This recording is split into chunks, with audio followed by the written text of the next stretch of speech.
Je m'appelle Jean-Baptiste Rajkovic, j'ai repris l'entreprise L'Anglo-Martin en 2010.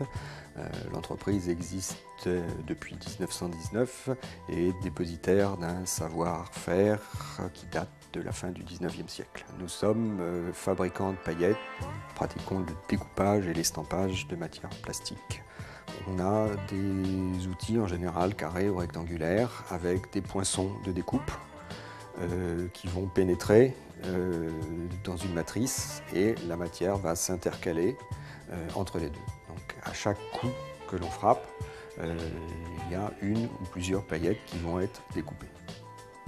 Étant les derniers à pratiquer le vernissage au tampon, on va nous demander de créer des coloris à l'échantillon, de travailler des nouvelles matières, de découper des choses aussi délirantes que du cuir, du saumon, des boîtes de coca, du néoprène.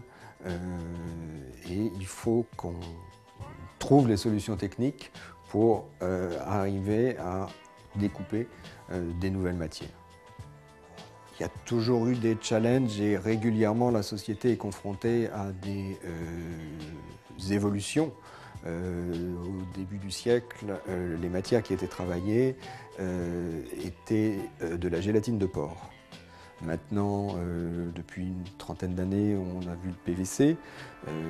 Dans quelques années, avec la pénurie du pétrole, on va peut-être être amené avec des matières beaucoup plus écologiques. Nous allons être amenés de toute façon à continuer à évoluer en fonction des besoins de nos clients et des nécessités des matières ou des colorants qui eux aussi varient d'année en année.